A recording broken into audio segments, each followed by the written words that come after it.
Okay, we're back for chapter 10 of The Tale of Despereaux by Kate DiCamillo.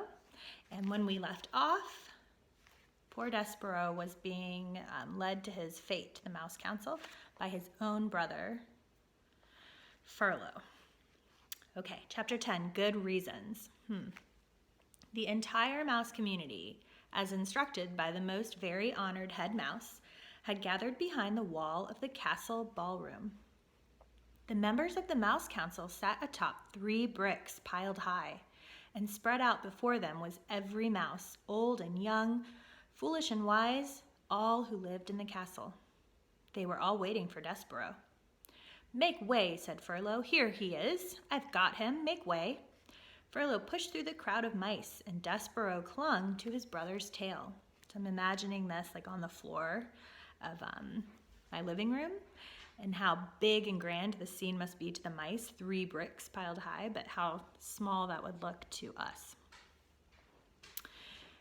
"There he is," the mice whispered. "That's him. There he is.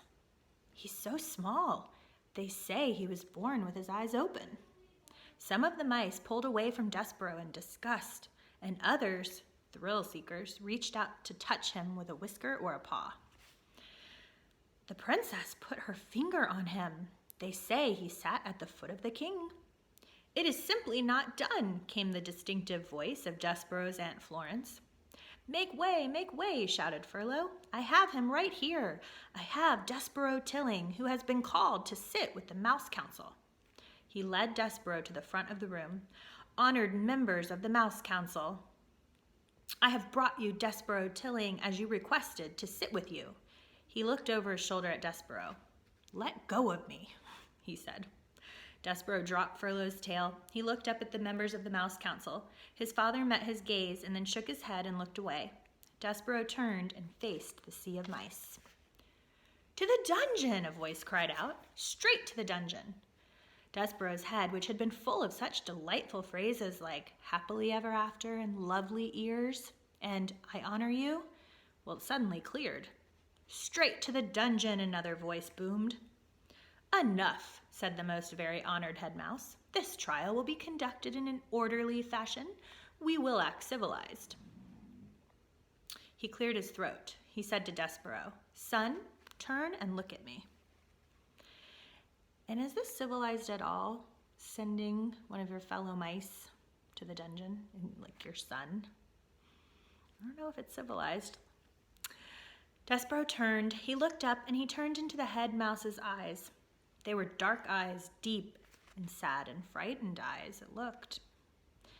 He looked into them, and Despereaux's heart thudded once, twice.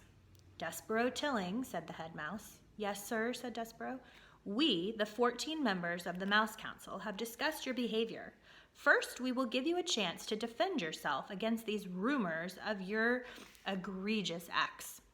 Did you or did you not sit at the foot of a human king?" "I did," said Despereaux, "but I was listening to music, sir.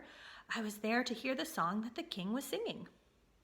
"To hear the what?" "The song, sir. He was singing a song about the deep purple falling over sleepy garden walls." The head mouse shook his head. "Whatever you are talking about is beside the point. The question is this, and only this: did you sit at the foot of the human king?" "I did, sir." The community of mice shifted their tails and paws and whiskers, and they waited. "And did you allow the girl human, the princess, to touch you?" "Her name is P." "Never mind her name. Did you allow her to touch you?" "Yes, sir," said Despereaux. "I let her touch me." A gasp arose from the assembled mice.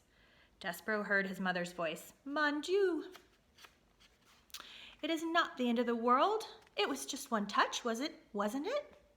"It's simply not done," came Aunt Floris's voice over the crowd. "To the dungeon," said a mouse in the front row. "Silence," roared the most very honored head mouse. "Silence," and he looked down at Despereaux. "Do you, Despereaux Tilling, understand the sacred, never to be broken rules of conduct for being a mouse?" "Yes, sir," said Despereaux, "I guess, but—" "Did you break them?" "Yes, sir," said Despereaux, "but I broke the rules for good reasons, because of music and because of love."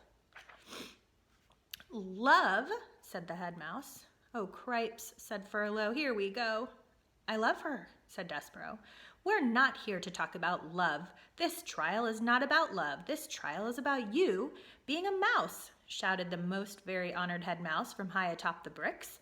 And you're not acting like one. Yes, sir, said Despereaux, I know.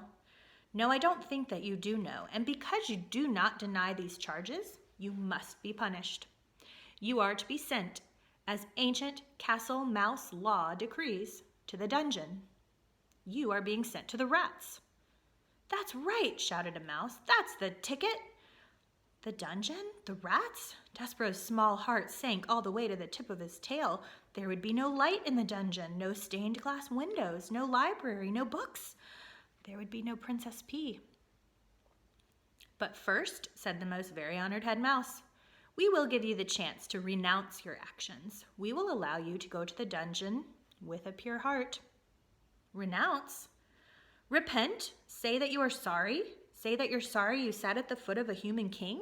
Say you're sorry you allowed a human princess to touch you? We're giving you a chance to say you regret these actions. Despereaux felt hot and then cold and then hot. Renounce the princess? Mon Dieu, shouted his mother. Son, do not act like a fool. Renounce, repent. What say you, Despereaux Tilling? Well, I say no, whispered Despereaux. What? Said the head mouse. No, said Despereaux, and this time he did not whisper it. I am not sorry. I will not renounce my actions. I love the princess. There was a bellow of collective outrage. The whole of the mouse community surged towards Despereaux. The mice seemed to have become one angry body, with hundreds of tails and thousands of whiskers, and one huge hungry mouth opening and closing and opening and closing, saying over and over, to the dungeon, to the dungeon, to the dungeon.